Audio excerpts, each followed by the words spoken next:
Tá aí, meus caros. Como eu havia previsto, inclusive aqui no canal, nós abordamos isso.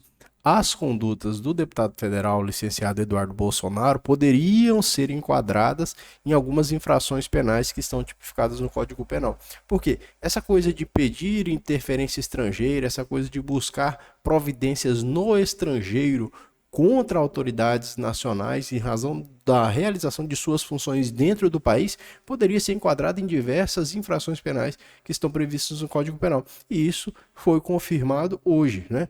Então, muitas vezes, e aí eu convido você a acompanhar o canal com todo respeito, mas muitas vezes eu tento falar, olha, eu digo o seguinte, não se trata de esquerda, não se trata de direita, não é Lula nem Bolsonaro, aqui é legislação. A legislação nos confere uma interpretação prévia. Nem sempre, é claro, vai ser a mesma interpretação para cada intérprete, mas de certa forma nos dá um pouco de previsibilidade. Então, quando a gente olha o Código Penal, e eu abordei essas infrações penais, nesse vídeo aqui, né? Nesse vídeo aqui, ó, Eduardo Bolsonaro comemora as sanções contra Moraes. Se você assiste esse vídeo, que está aqui no nosso canal País Democrático, você vê que foi dito isso. Olha, esse comportamento do deputado federal Eduardo Bolsonaro, né, de estar pedindo essas interferências estrangeiras, pode ser enquadrado aqui na lei que trata principalmente desses atos contra o Estado Democrático de Direito. Mas a gente vai abordar isso agora, a gente vai ver a passagem aqui que saiu no Poder 360, que a Procuradoria-Geral da República pediu que o Supremo Tribunal Federal investigasse a atuação de Eduardo Bolsonaro no estrangeiro. E aí, logo em seguida, veio o ministro do Supremo Tribunal Federal, Alexandre de Moraes, abriu o inquérito contra Eduardo. Não seria contra, né, mas seria para apuração do fato, esse fato que diz respeito à atuação do deputado federal Eduardo Bolsonaro no estrangeiro, que pede, então, interferência estrangeira no Brasil. Não pode, né? Não pode, isso não pode. Então, mas você é porque você está pendendo. Não, não se trata de pender um lado, se trata de abordar a legislação. Se você tivesse uma legislação que diz, não, pode sim, um agente brasileiro pode ir ao estrangeiro buscar interferência estrangeira, beleza, mas não tem no nosso regulamento jurídico. A Constituição, inclusive, aborda isso de maneira muito séria, tratando desse fato como independência nacional. Então, isso é uma violação à independência nacional brasileira. E aí, na peça da Procuradoria-Geral da República, são atribuídos 4 infrações penais, né? Como você pode perceber no vídeo aqui, eu me referi a 2 infrações penais, que, segundo a minha leitura, poderia ser enquadrado nessas infrações penais aqui. Seria entregar documentação ao estrangeiro e também negociar com o governo estrangeiro, a fim de provocar o quê? Atos típicos de guerra contra o país. A Procuradoria-Geral da República entendeu o seguinte, olha, as condutas do deputado federal Eduardo Bolsonaro podem se enquadrar na coação no curso do processo, porque, ora, por exemplo, o pai do deputado federal está sendo processado perante o Supremo Tribunal Federal, certo? O ex-presidente Jair Bolsonaro está sendo processado perante o Supremo Tribunal Federal pela PGR. Bom, as condutas do deputado federal podem, segundo a Procuradoria-Geral da República, ter o condão de coagir as autoridades, os ministros do Supremo Tribunal Federal, os delegados de polícia, os investigadores de polícia, o Procurador-Geral da República. Então, podem ter o intuito de coagir e afetar o resultado do processo penal, beleza? Essa é uma primeira infração penal que a PGR entendeu. A segunda que a PGR entendeu é aquela do parágrafo 1º do artigo 2º da Lei de Organização Criminosa. Esse é o dispositivo. O artigo 2º da Lei de Organização Criminosa, ele trata da previsão da constituição de infração penal, a constituição de organização criminosa. Então, esse é um tipo de infração penal que aqueles caras que dizem, sou faccionado, integro o grupo criminoso e tal, as pessoas são enquadradas nessa infração penal. O parágrafo 1º diz, olha, nas mesmas penas incorre quem?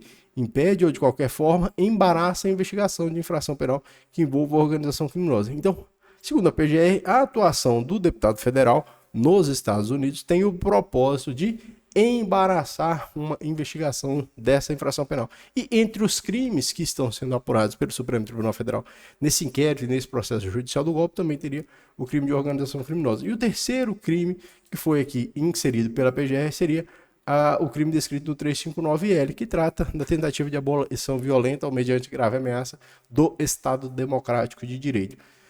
Qual é a questão relevante? A questão relevante é assim, a gente conhece o ordenamento jurídico, né? Todos nós podemos conhecer o ordenamento jurídico, não é complicado de ser compreendido. O que acontece é que nem sempre o ordenamento jurídico reflete as nossas vontades imediatas. Então, é claro, se hoje a gente pergunta para uma outra pessoa, pô, o que é que você acha disso aí e tal? Pô, que tinha que mudar e tal.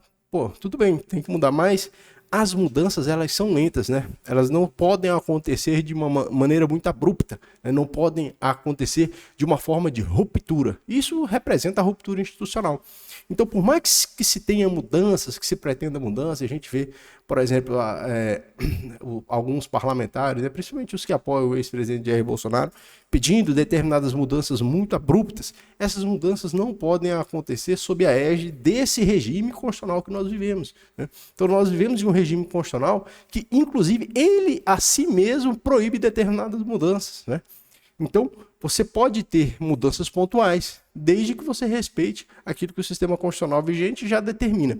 Então, o que acontece? Hoje o sistema constitucional, e eu falo disso aqui, já falei outras vezes, falo assim, tem pessoas que simplesmente não aceitam, né? Falam, não, isso aí não vai acontecer, o Brasil está dominado. Bom, sinceramente, eu não posso pressupor isso, que o Brasil esteja dominado, porque ainda existem ferramentas dentro do sistema constitucional que conferem a possibilidade de solução de alguns problemas desses que são apontados, né?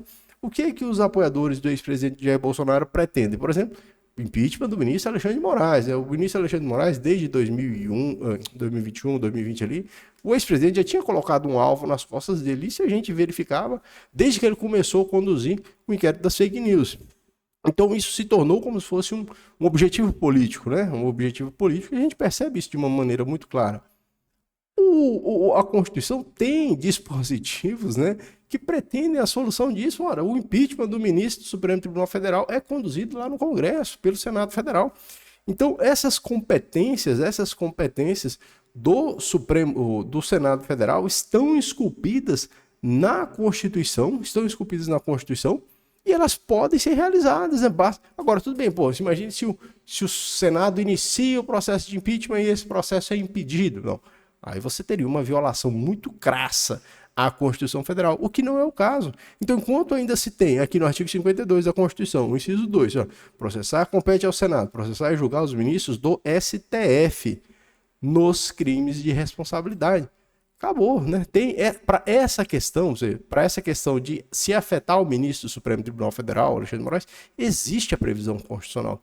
Existe uma ferramenta constitucional que pode ser utilizada, basta o Congresso querer, basta que a maioria dos senadores queiram isso. Se isso não aconteceu, porque a maioria dos senadores ainda não quer isso. Portanto, se a maioria dos senadores ainda não quer isso, isso representa a coletividade.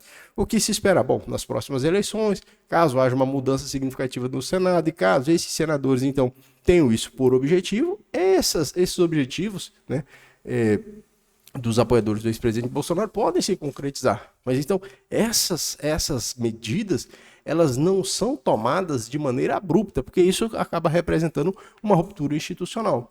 O que nos aguarda agora é o seguinte, né? Uma vez instaurado o inquérito contra o deputado federal Eduardo Bolsonaro, a polícia irá apurar sobre a condução do ministro do Supremo Tribunal Federal, porque o deputado federal é uma autoridade que tem foro por prerrogativa de função. E a partir disso nós vamos ver o avanço desse caso, né? Se isso, ao final, a Procuradoria-Geral vai oferecer denúncia ou não, vai entender pela inexistência de crime, e se o Supremo Tribunal Federal vai receber uma eventual peça acusatória inicial, tá certo? Se você entendeu, comenta aqui, eu entendi. Se você não entendeu, comenta também que não entendi, tá certo? Te convido a se inscrever aqui no nosso canal País Democrático, deixar o seu like, compartilhar o vídeo se você gostou, tá certo? E a gente se vê em um novo vídeo. E se você tiver alguma sugestão de vídeo, pode lançar aí que eu vou tentar, de uma maneira muito tranquila, explicar esse assunto para você. Valeu, forte abraço, meu amigo, e até a próxima.